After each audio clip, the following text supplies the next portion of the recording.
帅哥，借个吻。不，我勾着男人的脖子吻了上去，气得前男友带着小三愤然离去。第二天，那个被我强吻的男人站在了讲台上，气质金贵，神色舒淡。自我介绍一下，我是你们这学期的刑法老师陆琴。我呆呆地望着讲台上的男人，满脑子只剩下2个字：卧槽！周围尖叫声四起，室友兴奋地扒拉着我的胳膊。天哪，桑诺，我觉得我的春天要来了。陆老师实在太帅了，我呵呵干笑了2声，想说你的春天是来了，但我已经没有明天了。陆琴显然也认出了我，他眉头微蹙，薄薄的眼镜片下反射出一丝诧异的光。几秒后，只听他声音清淡道：这节课我们先来讲一下强制猥亵罪。我这是讲课吗？这明明是暗示我昨晚对他犯了法。我如坐针毡，一整节课都不敢抬头看黑板，生怕与他对上视线。直到桑诺是哪位同学？讲台上的人叫了我的名字，我条件反射地答了声，道：气势磅礴，声音洪亮。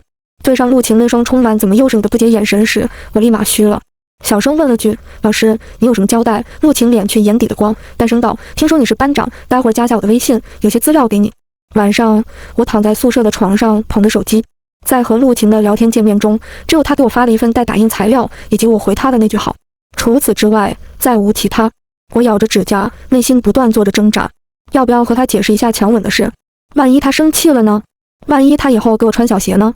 思来想去，我在对话框里打下一句反复斟酌过的话：陆老师，关于昨晚在酒吧的事，我想和您聊聊，可以吗？按下发送键的一瞬间，我心都提了起来。然而下一秒，屏幕上竟出现了一个红色感叹号。他竟然把我给删了。我不是一个喜欢把事情拖着的人，于是在被删好友的第二天，我就雄赳赳气昂昂地去找陆琴了。他刚好来学校，我们在路上碰到。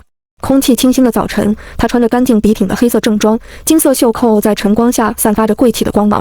我冲上前去，直抒来意：陆老师，有时间吗？我想和您谈谈。陆琴微怔，大概是被我的气势震惊到了，舒淡的面庞上露出了一丝诧异的神色。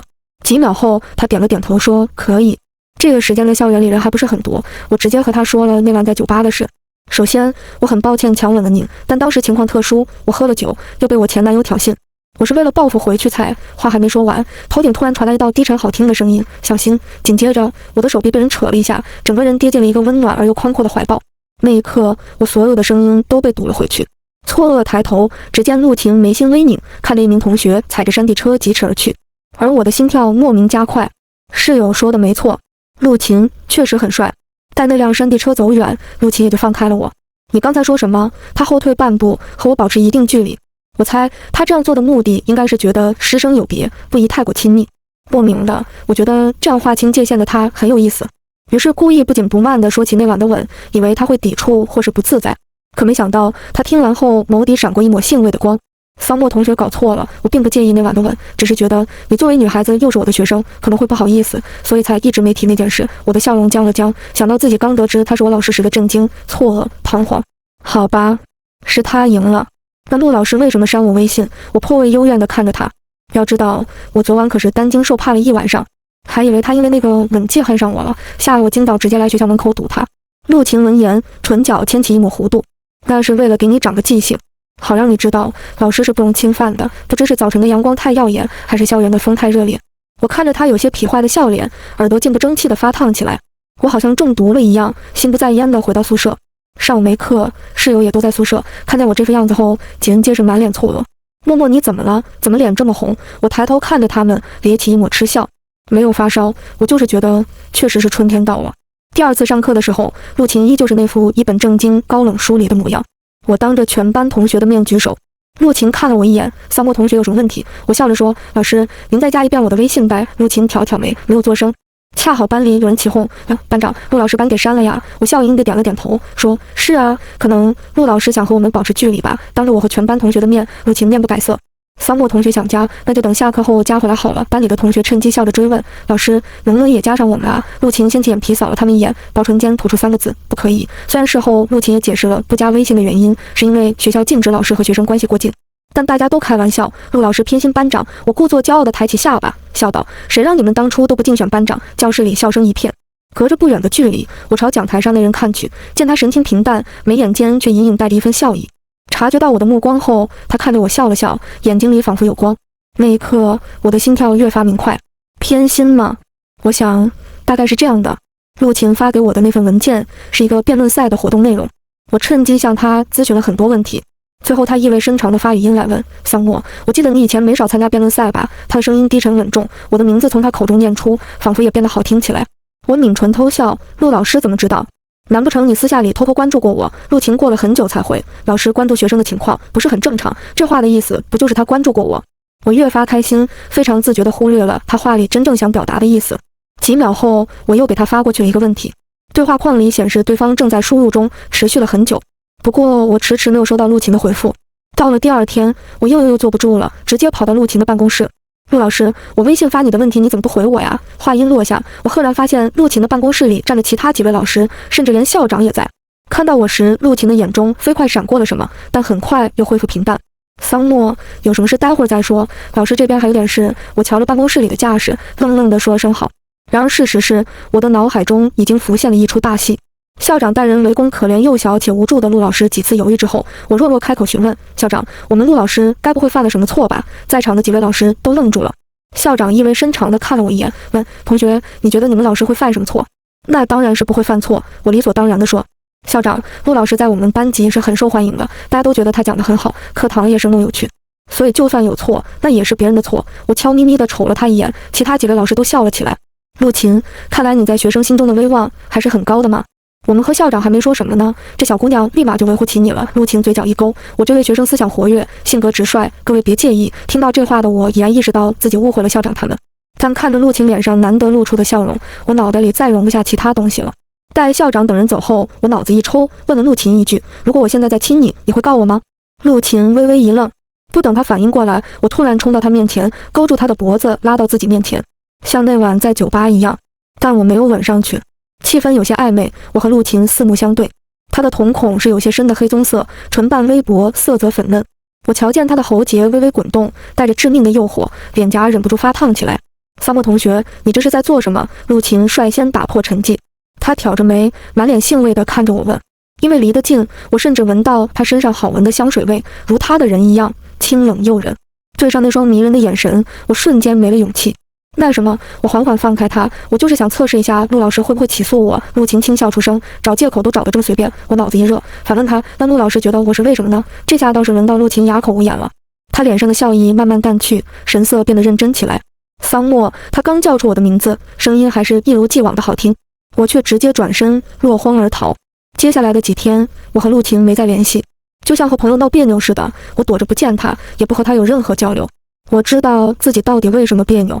因为我喜欢陆晴，我喜欢她，所以在那天的试探中，我察觉到陆晴有一丝的拒绝之意，心里便已经开始难过了。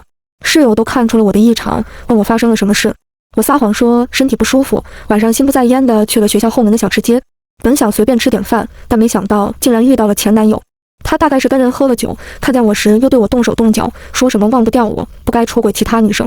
我推了他好几次都摆脱不掉，直到他拉着我想要将我拉向一间宾馆，我才吓得踢了他一脚，一脚命中下体。前男友捂着裆部惨叫，大概是我的行为刺激到了他，他直接扑过来打我。这件事的结果就是我们双双被带去了警局。警察让我们联系各自的辅导员时，我是真的慌了。根据学校的规定，一旦被发现有打架等行为，势必会在档案上留下处分。最后，我打通了陆晴的电话。桑莫，怎么了？大概是夜色温柔，连带着陆晴的声音也变得温柔起来。我的眼泪一下子就收不住了，哭着喊道：“陆老师，我被人打了，您能来一趟警局吗？”陆晴赶来的时候，脸色紧绷，像是压抑着什么。“你好，我是桑莫的老师，他现在在哪？”听到他的声音，我腾了一下，从角落的椅子上站了起来。陆老师，声音不由自主的哽咽，仿佛心里有万千个委屈要说。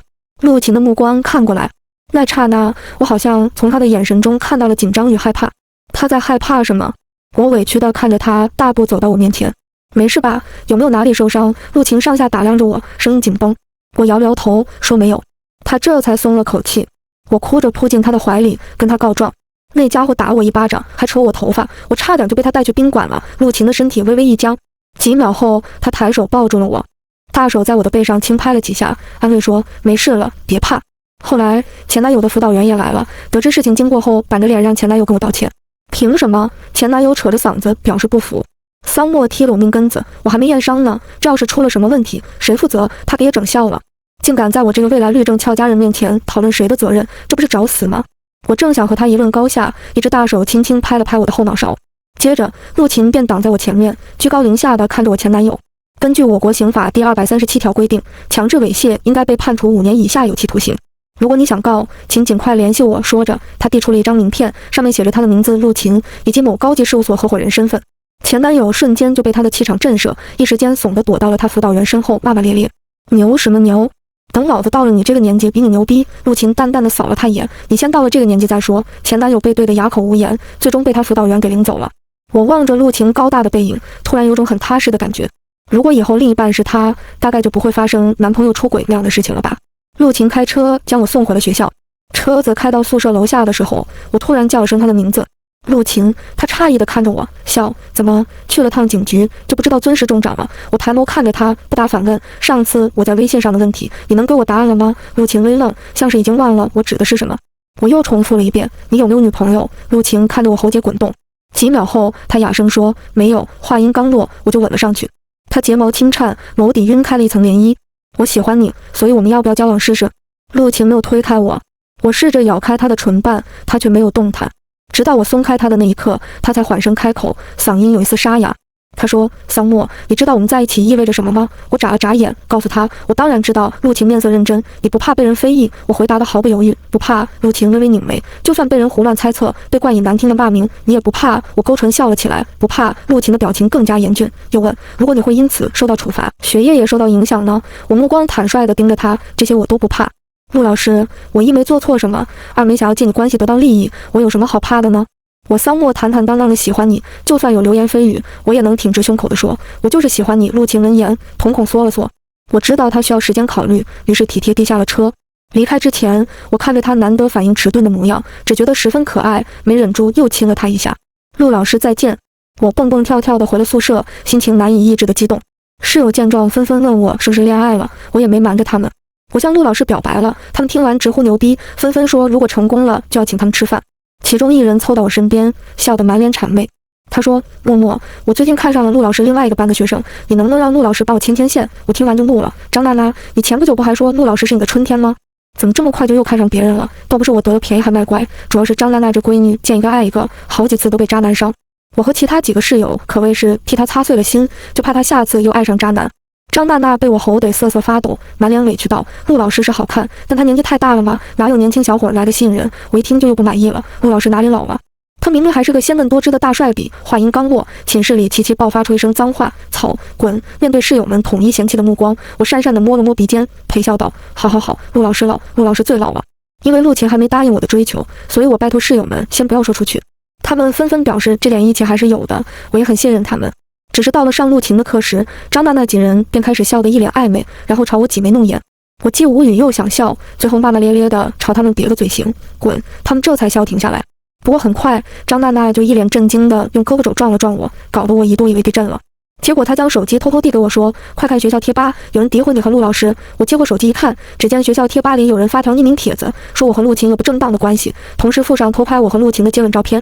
大概是刚发没多久的缘故，这条帖子底下并没有太多评论，更没有人说过于难听的话。只有一条评论是说我早就和陆晴勾搭在一起了，甚至和前男友谈着的时候就脚踏两只船。我看了眼那个账号，很明显就是我前男友发的。贴吧的消息很快就以我为中心迅速散开。陆晴还在讲课，听到骚动后，他敲了敲黑板，眉心紧蹙。怎么回事？有男生骂了句脏话，说：“陆老师，贴吧上有个孙子骂你和班长。”我微微攥紧手心，忐忑地看着陆晴。我怕他本就没有想好答应我，现在出了谣言，他更不会想要靠近我了。陆晴听到后倒是反应平淡，只是下意识看向我。那一刻，我好像从他眼神中读懂了什么。或许他和我一样，并不怕被流言侵扰，只是害怕我会因此受到影响。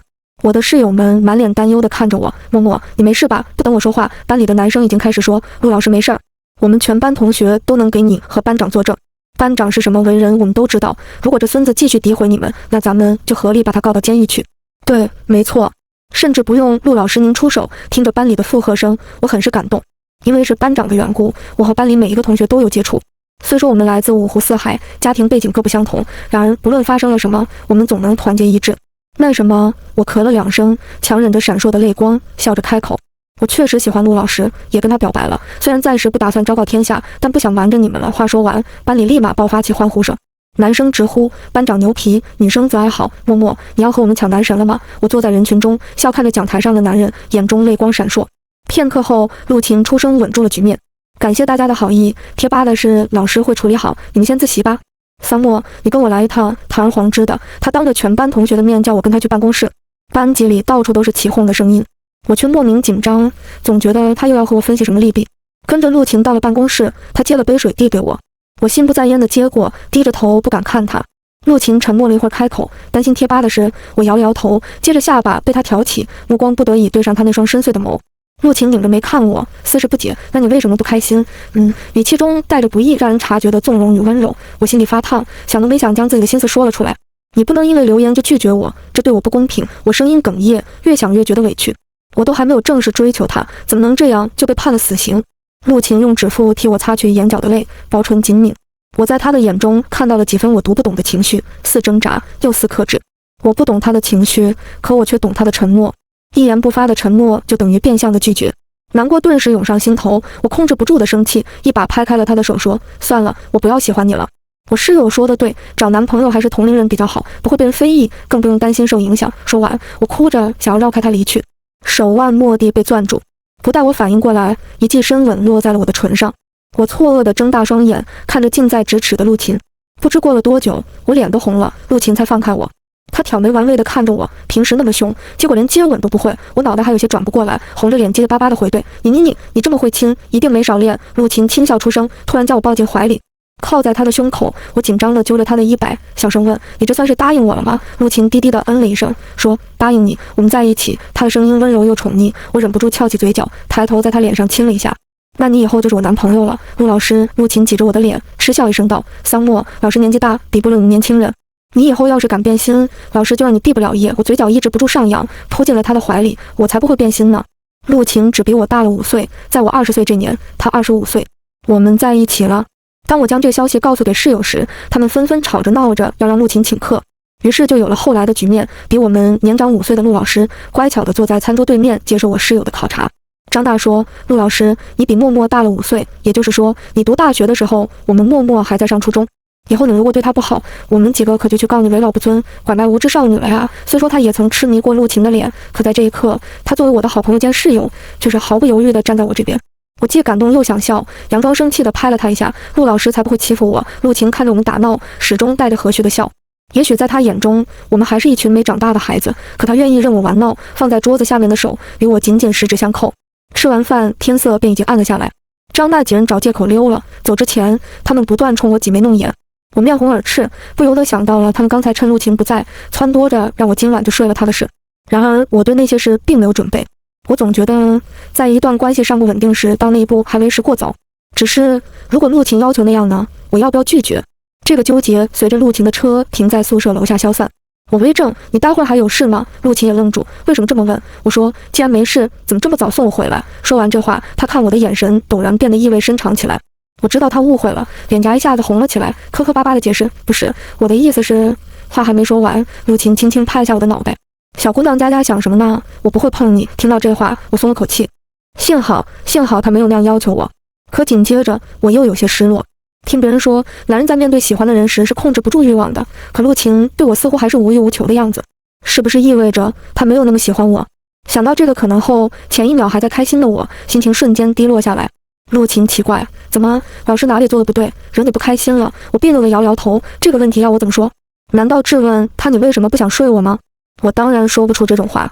陆晴微拧眉心，接着又问：不想回宿舍，还想在外面玩会儿？我接着摇了摇头，不想让他再问，可他显然一副不达目的不罢休的样子。他伸手将我从副驾上捞起来，放在了他腿上，目光认真地看着我。桑莫到底为什么不开心？我穿着百褶裙，只觉得这个姿势过于亲密，一瞬间什么情绪都没有了，只剩下害羞，脸红的甚至不敢直视他。我低着头，声音如蚊蝇，小声说了句：让我下去。这样坐着不舒服，他却箍着我不让我动弹，声音在浓稠的夜色中显得低沉又蛊惑。他说：要我吻你吗？桑莫不等我反应过来，他已然低头含住了我的唇。很久之后，直到我呼吸紊乱，他才微微放开我。为什么不开心？我脸颊烫烫的，像发烧了一样。什么？我羞怯地看着他，脑袋已然被他刚才的吻搅得转不过弯来。陆晴见我这副样子，轻笑出声，眉眼间尽显愉悦。他摸了摸我的脑袋，说：算了，不生气就行。这话说完，他又嘀咕了一句：小女朋友还挺好哄。我面红耳赤地回到宿舍，室友追问我什么我都听不见了，满脑子都是陆晴。我掏出手机给他发了条消息，你到了吗？10分钟后我才收到他的回复，到了。停车的时候才想起来，我原本打算和你说说贴吧的事，结果脑子一热什么都忘了。我无聊地追着他问，怎么会忘了？是不是年纪大了都记性不好？我躺在床上等着他回复。这次是半小时后，陆晴才给我发来一条语音，低沉悦耳的声音从听筒里传来，我嘴角抑制不住的上扬。没办法，刚谈了个小女朋友，光是抱着我就想不到其他事情了。贴吧上的事，早在陆晴知道的时候就已经被校方删除了，只是曝光的人又在校园墙上说，大有一副要闹到人尽皆知的地步。我一直没关注，既然选择了和陆晴在一起，那我就不想被外界的声音所影响。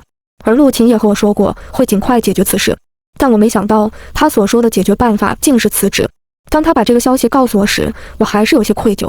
陆晴轻笑一声，玩味地看着我，怎么突然自责了？我嘴硬地说，才不是，这有什么好自责的？陆晴目光紧跟随着我，笑道，真是这么想的。我沉默了片刻，抬头看着他，是有一点自责，不过我相信我做的决定。更何况你这么优秀，不差这份工作，对吗？对于我盲目的信任，陆晴愉悦地笑出了声。这么相信我？他长臂一收，将我揽入怀中。我揪着他的衣摆，闷闷不乐，说，当然，可话虽如此，我还是私下找到了辅导员，又拜托辅导员带我去见了校长。校长倒是没有批评我，只是叹口气说，那天在陆晴的办公室见你，还以为你只是单纯的维护老师，没想到你们竟发展到这种关系。我嗫嚅着说，对不起校长，我是真心喜欢陆老师的。陆老师没有做错任何事，您能不能不要辞退他？校长闻言意味深长地看了我一眼，他说，陆晴不是我辞退的，是他主动辞职。那时候你们的关系还没有被曝光出来。我诧异抬头，怎么会？校长笑着叹了口气说，是啊，怎么会这样？大概是陆晴早就料到了这一天，提前做好准备罢了。离开校长办公室的时候，我整个人都是乱的。我找到陆晴问，你早就打算好辞职了？陆晴眼中闪过一抹错愕，你怎么？我打断他的话，校长告诉我的。很快陆晴就反应过来，他说是那天去警局接你回来之后，我就在考虑辞职的事了。我回想起那天我刚和他表白。为什么？我直勾勾地看着他，那时候你并没有答应我，为什么要辞职？陆晴勾了下唇，嗓音中带着笑意，为什么你不清楚？我要你亲口告诉我。我固执地盯着他看。陆晴轻啧了一声，说道，因为我早就知道自己注定拒绝不了你，所以想提前做好准备，免得连累我小女朋友被人污蔑。我扑进他怀里，眼眶湿润，所以你早就喜欢我了，还害我以为你要拒绝我。陆晴抱着我说，是，所以我跟你道歉，我让我们家默默伤心了。一句我们家默默，让我又抑制不住的嘴角上扬。我贴着他的胸口，故作深沉道，道歉没用，我要过段时间再原谅你。陆晴笑出声，抱着我说了声好。事后我和他说起之后的打算，由于我今年刚大3，所以目前来说肯定还是要在学校上课的，那些流言影响不到我。而陆晴经营着一家律所，主要工作都在那边，学校只是他受校长制托过来兼职而已。就在他辞职那天，校长还念叨着说让你来帮我教课，结果课没上完，还陪你一个女朋友。我听到时笑得合不拢嘴，这样说起来，陆老师你也太不经了了，以后岂不是很容易出轨？陆晴惩罚似的掐了把我的腰，语气危险，你以后试试就知道了。从学校离职以后，陆晴很快就接手了一个项目，是他朋友请他帮忙的，可能要在国外待2个月。我得知这个消息的时候，整个人都不好了，我们才刚在一起就要异地。陆老师，你舍得丢下我吗？我赖在陆晴的怀里，可怜巴巴的仰头看着他。陆晴俯身在我唇上啄了一下，说，就2个月，很快的。他耐心哄着我，还说朋友早就让他过去帮忙了，他一直拒绝也不好。其实我知道自己当然不能阻止他去工作，但就是忍不住想撒撒娇，想让他哄我。我捧着他的脸，佯装严肃地问，和你一起去的有没有女人？陆晴也不生气，由着我闹他，没有。他声音温柔，我不信，于是在他登机当日亲自去了机场宣誓主权。他确实没骗我，和他一起的只有2位男士，还都是他的下属。还没等我做自我介绍，那2位男士已经向我颔首打招呼，叫了我一声小嫂子。我脸颊微烫，有些不好意思，但还是故作镇定地和他们打招呼。陆晴将我的反应看在眼里，微微牵了下嘴角，接着他扯着我的手腕将我扯入怀中，声音抵在我耳边问，这下肯相信我了？我装作听不懂，推搡了他一下，什么呀？我就没有怀疑你。陆晴笑，也不和我计较。提示登机的声音响起时，我心里突然产生了一股浓浓的不舍，还有种不安的感觉，就好像这2个月后我们的关系就会变得冷漠似的。我抱着他不肯撒手，陆老师，你要记得想我。陆晴吻了吻我的发顶，声音轻柔，这么粘人可怎么办？我都想把你打包带走了。我眼眶一酸，泪含在眼眶里不说话。陆晴的同事过来提醒，陆总，到时间了。我不得不撒开手，低着头说，你走吧。陆晴挑起我的下巴，看到我强忍的泪水时，眸子里也闪过一丝不忍。要不我不去了？他声音轻柔地问。我摇了摇头，说，没事，你早去早回，记得想我就行。陆晴将我抱在怀里又吻了吻，直到最后一刻，他才放开我，跟着同事走向检票口。我站在原地，依依不舍地看着他的背影，听见他的同事问了句什么，然后他无奈地笑着回答说：“是啊，不舍得。”收到陆晴上了飞机的消息后，我才一个人回了宿舍，心里空落落的，做什么都提不起劲。再加上周末没课，我直接在床上躺尸，直到室友看不过去，硬是将我从床上拖拽起来。曾经风流潇洒的默默哪去了？走走走，我们去酒吧玩去。就这样，我被他们拖去了酒吧。谈上一段恋爱时，我丝毫不在意对方在哪又做着什么。我觉得彼此就是要有各自的生活，以至于很多时候我都是和室友同学到处去玩，一度忘了还有男友这件事。可是今天，我哪怕到了古典躁动的酒吧，也依旧欢快不起来。这种滋味就像丢了魂，用张娜的话来说，我是被陆晴勾走了。电话响起时，我陡然一喜，立马来了精神。喂，陆老师，你到了吗？陆晴听到了我这边的声音，嗤笑道：“好啊，桑诺，下午还抱着我不肯撒手，我才走多久，你就去酒吧潇洒了？”他语气中带着不可忽视的危险。我讪讪地摸了摸鼻尖，毫不客气地出卖队友。都是张娜娜，她见我心情不好，非要拉我出来。我默默在心里跟张娜娜说声抱歉，希望她能原谅我这卖友求荣的行为。陆晴轻嗤，显然不信我的话。他在电话里道：“回去再收拾你。”这话说的暧昧，我不由脸颊发烫，软着声音和他说了好一会儿话，直到听见他同事叫他，这才依依不舍地挂了电话。虽说没聊多久，但显然这通电话暂时解了我的相思之苦。这之后，我和张娜娜他们在酒吧血拼到12点，后来还加入了班里的其他男生女生，行程都和陆晴报备过，他让我早点回宿舍，我便12点准时叫着大家散伙。大家都笑我，说我简直像个小媳妇。我将这话说给陆晴听时，她仰头喝了口纯净水，玩笑道：“小媳妇，叫声老公听听。”我看着她的喉结一上下的滚动，莫名心痒痒，也不知怎么想的，娇娇怯怯的就叫了一声。谁知陆晴喝水的动作一顿，看向屏幕时眸色深了，她嗓音暗哑的哄着我：“乖，再叫一声。”我本以为异地会很难受，见不着也无法聊天，这样下来2个月，感情总会变淡。然而事实并非如此。陆晴每天都会和打电话，因为有时差，她有时会熬夜等我下课，然后陪我聊半小时才去睡觉。我有时心疼她，让她不用这么辛苦，可她第2天还是会一如既往的那么做。我会在不定哪个时刻收到她发来的照片，或是一片树叶，或是国外的天空。这天，陆晴给我发来一个他们去酒店附近散步的视频。她本意是想让我看美景，但我却在视频中听到了一个女生叫她名字。陆晴，我立马警铃大作，你不是说同行的没有女生吗？陆晴笑着逗我，在国外遇到的，和我是大学同学，怎么还不放心？我撇了撇嘴，不满地追问：长什么样？漂亮吗？跟我比，你更喜欢谁？很快我就接到了陆晴的视频电话。视频中，她嘴角带着愉悦的笑，开口就道：没你漂亮，她和你没有可比性，我只喜欢你。这样行吗？小醋精听着她语气中的宠溺，我忍不住嘴角上扬，但还是凶巴巴地警告她，不许胡来。陆老师，她笑着连说了3个好，我这才放过她。不过也许是怕我多想，她后来每晚都会和我开着视频睡觉。眼看着2个月的时间马上就到，我忍不住兴奋。陆晴回来这天，张娜娜特意拽着我去逛了商场。你和陆老师小别胜新婚，今晚怎么说不都得发生点什么？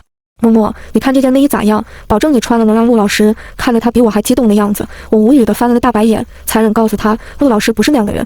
他说了，没到结婚之前都不会碰我。张娜娜失望地啊了一声，不知想到了什么，她欲言又止地问我，默默，陆老师该不会不行吧？陆晴晚上6点的飞机，张娜娜被我捶了一顿后，死活都要帮我买下那套内衣，并在我出发去接机前，她耳提面命地再三要求我穿上。事实证明，有些东西真的是挤挤就有了。而到了机场之后，我更是无比庆幸自己打扮了一番才来，因为这次跟陆晴一起回来的，不只有去时的2位男士，还有2男1女。其中那个女人打扮得性感成熟，大波浪卷配小皮裙，身材凹凸有致，机场无数男人朝她投来打量的目光。在我飞扑进陆晴怀里，陆晴抱着我吻我时，那个女人便充满敌意地瞪着我。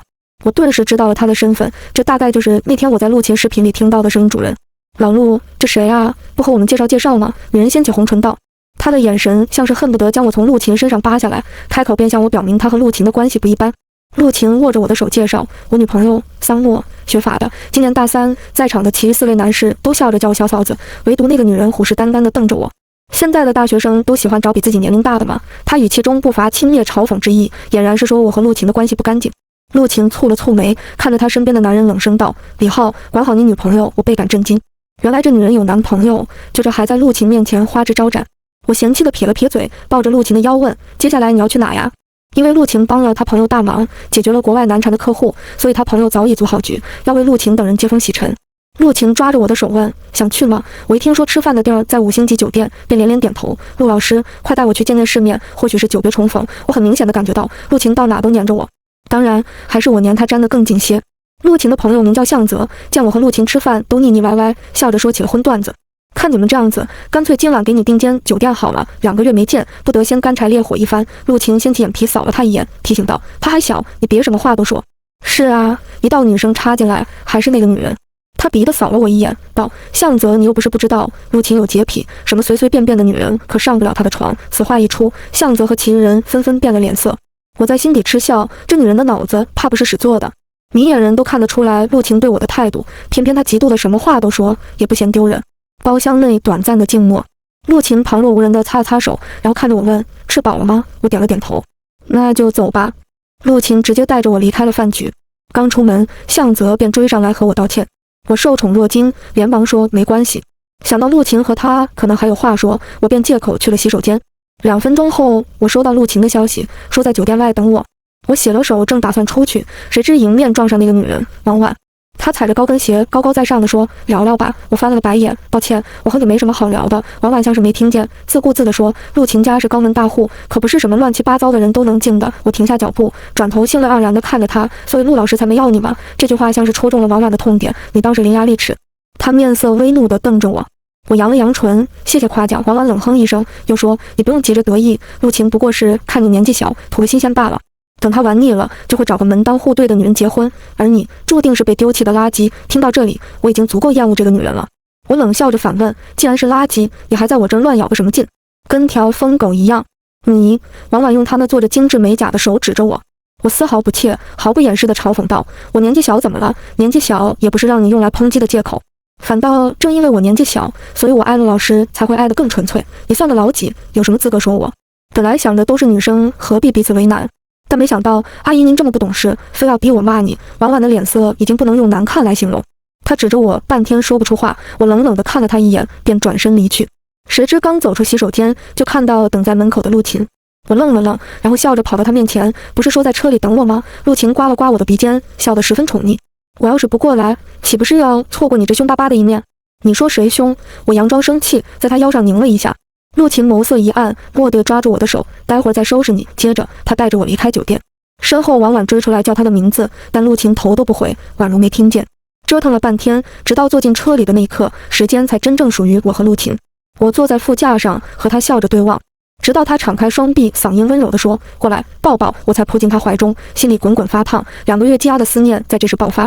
陆老师，我好想你啊！我靠在他怀里，抱着他的手紧了又紧，只觉得还想和他更亲近一些。陆晴吻了吻我的发顶，干哑道：“我也想你。”我抬头在他下巴上亲了一下，四目相对，陆晴俯身吻上我的唇，而我立刻热烈回应。没过多久，车里便热了起来。我有些喘，陆晴放开我说：“今晚去我那。”我身体一僵，听这话的意思，难不成是被张娜猜对了？紧接着，我的脑门就被陆晴轻轻拍了一下。她戏谑道：“又在胡思乱想什么？我只是看时间太晚，学校宿舍应该锁门了，才让你去我那里凑合一晚。顺便和我的小女朋友待一晚，以解相思之苦。你如果想回去，也不是不可以。”我听完脸色发烫，就着安全带坐正身体，小声否认：“我也没想什么呀，既然学校关门了，那就去你那里好了。顺便和我的老男朋友待一晚，我也挺想他的。”说完，我的脸颊就被陆晴的大手掐下。他故作凶巴巴地吓唬我：“欠收拾。”到家了给我等着。我不怕反笑，一路上和他叽叽喳喳讲着学校里发生的事，他始终牵着我的手，笑着低声回应。窗外万家灯火，而我和他在一起，仿佛就是幸福。陆晴带我去了他市中心的房子，据说这里是他毕业后用自己挣的钱买的。我还没来得及参观，刚进门就被他压在门板上吻，大手探进我衣百里时，我忍不住轻哼了一声。而陆晴也注意到我非比寻常的内衣，她挑着眉戏谑地看着我，嗓音沙哑：“特意穿的。”我脸颊滚烫，低着头不敢看他。才不是！陆晴一声轻笑，接着就抱着我朝浴室走去。柔和的灯光在我们身后，这一晚我见识到了不一样的陆晴。和平日里的清冷金贵不同，夜晚的他眼中多了几分侵略与霸道，像高高在上被拉下神坛的神。第二天，我在他的怀里醒来，抬头就看见他近在咫尺的睡颜，这种感觉很奇妙，就像我们是彼此最亲密的人。我忍不住在他唇上吻了吻，搭在我腰间的手一紧，陆晴的嗓音还带着刚睡醒的沙哑，道：“别勾引我，耐力不好。”我忍不住羞涩，想起昨晚差点就进行到最后一步，幸好陆晴及时喊了刹车。我缩在他的怀中，食指无意识地摩挲着他的下巴，小声道：“该回学校了。”陆晴这才睁开眼，双手抱着我亲了一下。他看着怀里的我笑出了声：“早，我的小女朋友。”陆晴回来后，我们的恋爱就正式步入正轨。毕业那天，我们双方家长见了一面，他父母特别和善，将我当亲闺女一样对待。说起我们接下来的打算，我表示想继续考研，而陆琴也支持，说等我上完学再结婚也不迟。研二这年，我和同门师兄刚参加完一个项目回来，师兄一路上说起他曾经的糗事，我乐得哈哈大笑。到了学校门口，正好碰到来接我周末回家的陆琴，我眼前一亮，兴冲冲地跑过去叫了声陆老师。谁知师兄误会了，也跟着我叫了声陆老师，然后开始做自我介绍。陆琴当时悠悠地看了我一眼，桑莫同学不跟这位师兄介绍我吗？他当时满脸写着醋意，惹得我止不住的笑，连忙告诉师兄这是我男朋友。师兄也很尴尬，不断道歉。后来那晚回家，陆琴把一个人关在书房，不知捣鼓着什么，我去叫他吃饭，他还神神秘秘的不让我看。结果天一亮，他就将我哄到民政局领了结婚证。我一度好奇他如何拿到了我家的户口本，陆琴笑得一脸得意，说我爸妈早就偷偷交给他了。看着我们手中的结婚证，陆琴抱住我，特别温柔地说：“以前怕你年纪小，结婚太早会后悔，但现在你没有后悔的机会了。桑莫，我爱你。”我窝在他怀里，笑得开心又幸福。陆琴，我也爱你啊。番外和陆琴的23是我和陆琴刚在一起的时候，没多少人知道。他怕影响我学业，所以我们一直维持着地下恋。因为他的离职，学校里多少会有些风言风语。齐浩，他就是我那傻星号前男友。在陆琴离职后，舔着张大脸找到我。桑莫，我就说那家伙不是什么好东西吧，给你个跟我复合的机会要不要？虽然你各方面条件差点，不过还算听话懂事。我瞧着他那高高在上又洋洋得意的模样，差点给他2拳。也不看看他长那蠢样，年年考试不考不说，也不知道家里有多少房产，就成天把有钱人挂在嘴边。本姑娘还真是不屑炫，我怎么说也是被评为系花的人，年年专业课成绩数一数二。大二那年又靠自己的本事挣了30万。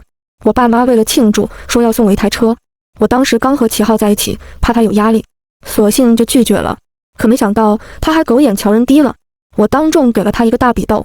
跟谁俩呢？我叉着腰，拿出打辩论的气势。妈，您这么优秀，那您爱找谁恋爱就找谁去呀，跟我这逼逼赖赖干什么？也不知道是谁给你的勇气，敢在我面前放屁。你再敢多嘴一句，信不信我打断你的腿？我是一点都没给他留情面。校园里人来人往，当着那么多人的面，齐浩脸色涨红。你这个泼妇！他大吼着要过来打我。正好校长带着几位主任经过。默默，遇到什么麻烦了吗？周围瞬间静得跟什么似的，所有人都瞪大眼吃惊地看着我，似是在猜测我和校长的关系。我也是和陆琴在一起后才知道，校长是陆琴的老师，陆琴是校长的得意门生。我躲开齐浩的攻击，乖巧地走过去。校长好，老师们好，我和他们讲事情经过，并表示会处理好这件事。齐浩看见我和校长认识时，脸都黑了。校长听完，面不改色地看了他一眼，倒是没说什么，就笑容和煦地拍了拍我的肩。到我办公室去，陆琴在等你。校长的声音不大不小，附近的人都能听到。大家脸上的表情更加惊讶了。从那之后，学校就又流传起我和陆琴已经在一起的事，但因为没有证据，所以很多人都认为这是谣传。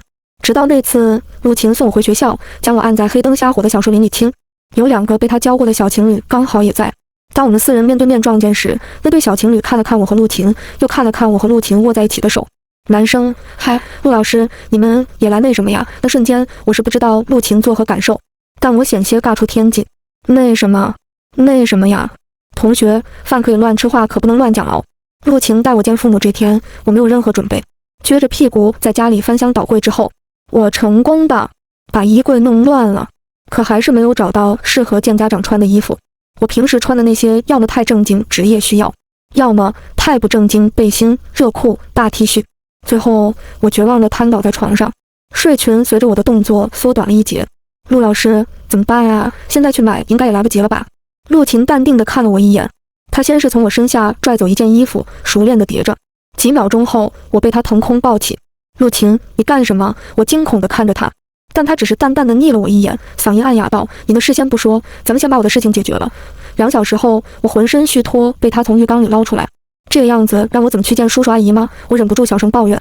陆琴却神清气爽地笑了起来，她低头在我额头上亲了亲，温柔道：“那就明天，今天下午先带你逛街。”我被她弄得面红耳赤，脑袋里不断回想起某些画面。嗨嗨，说个秘密，我陆老师的声音很好听，没有要炫耀的意思。还有，我陆老师的智商也很高。和陆琴在一起的第2年，他去爱尔兰出差，我在家里打扫卫生的时候，在一本书里发现了他和其他女生的合照。照片中，女孩只有一个模糊的背影，却被陆琴珍重地在照片背后写上一句“这最真爱的你”。那一刻，我心里猛地痛了痛。我不是不能接受陆琴曾有过喜欢的人，她毕竟年长我5岁，我都谈过恋爱，哪能要求她冰清玉洁？可是当我看到他如此珍重一个女孩子的照片时，却忍不住吃醋生气。好你个陆晴，都有女朋友了，还敢保留其他女生的照片？我恨不得立马飞去爱尔兰质问他那个女人是谁。正巧陆晴给我打来视频电话，她在手机里笑得无比温柔。殊不知我在这边都快想好把她埋哪了。默默，我买到了一个杯子，上面的图案很像你。她笑着拿出那只她刚买的杯子，杯身上画着一只憨态十足的小猪。小猪穿着绿衣服，戴着绿色帽子，我呵呵冷笑，气得快要冒烟了。结果陆晴还笑着问默默，你觉得像不像？这是我刚才回酒店的路上看到的，送你做礼物好不好？陆晴每次出差都会给我带一大堆礼物回来。以往我觉得自己好幸福，能被她这么惦记着。但现在我看着她手里那只绿到发光的小猪杯子，悠悠发问，陆老师，你这是在暗示我什么吗？电话那端的陆晴愣了愣，放柔声音问，心情不好吗？我心里有疑问的时候，从来不喜欢把问题拖着，想问什么都直接问，不用憋在心里折磨自己。我拿出那张照片，问陆晴那个女生是谁。陆晴挑了挑眉，竟没有一丝心绪慌乱。她问，你在哪里找到的？我怒了，她这是什么态度？明目张胆将其他女生的照片藏在书里不说，还不打算跟我解释。我正打算痛斥她这种行为，却听陆晴一句话浇灭了我所有的火气。乖默默，照片里的背影是你。我愣住。Excuse me？ 让我再看看。陆晴要是不说，我确实一点都认不出那个背影是我。但听完陆晴的话，我越看越觉得眼熟。这不是我大二参加那个项目的会议现场吗？就是那个让我得奖30万的项目。当时聚集了许多绿界精英，我作为才读到大二的小菜鸟，根本不敢和那些大人物搭讪。最后我们的团队赢了，连带着我也分了30万奖金。我高兴的只顾着和爸妈打电话。后来才知道，媒体挨个采访了我们团队中的每一个人，最后还拍照留念。陆晴这张便是在那时候拍的。他告诉我，他当时也没在意，只是前不久在整理杂物时，才发现原来当年我们就已经遇见。2天后，陆晴从爱尔兰出差回来，他将那只杯子连带着其他礼物一起送给了我。他笑容温柔，致最真爱的默默。我研二和陆晴领证结婚了。洞房花烛夜，某人差点把我折腾死。第2天，我只能一瘸一拐地去学校。结果一名小师妹看到我，大老远的就跟我打招呼：“师姐，昨晚骑山地车了吧？腿怎么抖成这样？”我这位师妹以嗓门大闻名。曾经在法庭上，她硬是靠她那股老娘说啥都对的气势，将对方辩护律师对的屁都放不出。可想而知，她说完这话，所有人都朝我看了过来。那一刻，我体会到了什么叫社死。后来，这群象牙塔里的孩子将我的事迹口口相传。法学系研二的桑莫师姐，晚上骑山地车去山里，被蚊子咬了一身红包，腿还累得合不拢了。证明运动要量力而行。我回去和陆晴说了，她笑个不停，问我昨晚的山地车好骑吗？今天用不用换个地方骑？我禽兽。我和陆晴领完证没多久，就面临异国恋。研二结束的时候，导师让我去国外做1年交换生，这是来之不易，而且能提升自己的机会。我十分心动。和陆晴商量的时候，她沉默良久。我知道1年的时间很长，我也很舍不得她，但爱情不是生活的全部，也不是我人生的全部。我要做最优秀的自己，不论是爱情或事业，我都想尽可能的去更好。做你想做的，我在家等你，这是陆晴最后给我的答案。她告诉我，虽然她很舍不得，虽然她担心异地恋会让我们的感情发生一些改变，但她不想因为私心而阻止我成为更好的自己，所以她让我做我自己想做的。我很感激能有她这样的爱人，她让我变得越来越独立坚强，让我可以自由地做自己。后来我在国外读书，我妈某天跟我视频的时候突然说，你爸前不久住了一次院，胃穿孔。我吓了一跳，因为我完全不知道这件事。我妈让我不用担心，我爸已经恢复出院了。这一切多亏了小陆。你爸晕倒那天，我吓得浑身发抖，打完120，连给他弄到车上的力气都没有。幸亏小陆隔3差5都会来看望我们，他这才把你爸送去了医院。我妈说陆晴好多好话，我听得热泪盈眶，和我妈说找到他是我的福气。由于我在校表现良好，做交换生的第10个月我就完成了所有课业，所以校方允许我提前毕业。我的英国导师留我跟他一起工作，我拒绝了。他不解地问我为什么，我告诉他我丈夫还在国内等我。当天晚上我谁都没告诉，就坐飞机回了国。那天陆也在 A 大有个讲座，我捧着鲜花偷偷从后门溜了进去。讲台上，陆晴穿着黑色西装，俊朗的还一如当年模样，哪怕是严肃枯燥的法条也被他讲得生动有趣。教室里没一人在偷懒，大家时不时就被他有趣的语言逗笑。我偷偷在底下拍照，将他的照片设为屏保。下课铃响的时候，有个女生突然被起哄着推上讲台，这让我正要起身的动作停了下来。陆老师，我喜欢你。青涩又大胆的表白很快引燃整个教室。我忽然想起自己和陆晴表白的时候，一晃眼竟然都是几年前的事了。陆晴拒绝了那个女生，那个女生很是失落，却还是追问为什么。我懒得再看下去，戴上墨镜站了起来，问我为什么戴墨镜。为了装逼，我来回答陆老师为什么拒绝你。因为他是我的男人。我捧着玫瑰，缓缓从阶梯教室走下去，庆幸当时自己穿着高跟鞋。咱就是说，宣示主权的时候就得霸气呀。陆晴看到我的那一瞬，眼里闪过震惊喜悦，她迫不及待地迎上来，问什么时候回来的。我将玫瑰递给她，笑容根本抑制不住。刚下飞机，想给你个惊喜，开心吗？陆老师不顾学生八卦的眼神，陆晴的眼角有些红了。他牵着我的手说：“欢迎回家，我的爱人。”直到走出校园好久，他都没记起那位向他表白的女生。当天晚上，我被陆晴折磨得很惨，被他抱去浴室的时候，整个人都是呆的，眼睛都懒得眨一下。陆晴贴心地帮我清洗，看到我这副模样，他有些愧疚道：“抱歉，没控制住，念在我把他丢在家里1年，我原谅他了。”结果第二天他又来，一声接一声不成调的默默，差点把我送上西天。我特么敢怒不敢言，毕竟这事儿也不是他自己爽了，但接连1周吃荤，是不是就有点过分了？这天晚上，我义正言辞地拒绝了同床，哪怕陆晴再三保证不会碰我，我还是抱着小枕头去了隔壁房间。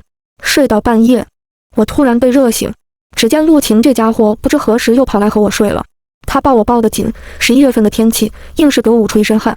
我动了动，却听见陆晴的声音在我耳边响起：“默默，这1年我很想你。”我纠正，是4个月09天。陆老师，你忘了7夕节的时候，咱俩还在国外约会。陆晴说她知道，但即便是4个月没见，她也依然很想我。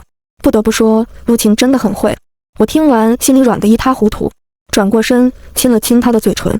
辛苦你了，陆老师，以后我会一直赖在你身边的。亲着亲着，有些事情就收不住了。在我累到睡着之前，我看到陆晴嘴边那得逞的笑，不禁后悔不已。麻蛋，又上当了。第二天被他吻醒，我躲，他追。我睁开眼，声音沙哑：“陆老师，你这是强制猥亵。”陆晴愣了愣，随即笑出了声。他摸了摸我的脸颊：“该起床了，老婆。”我伸了个懒腰，赶走困意。扭头见他穿着白色毛衣，长身玉立地踩在地毯上，拉开窗帘，外面的阳光一瞬落在他身上，而他温暖又高大。我忍不住上前抱住他，吻了吻他的脸颊。陆老师，早。他笑着回身抱住我。那一刻，岁月静好，我们的故事永远不会落幕。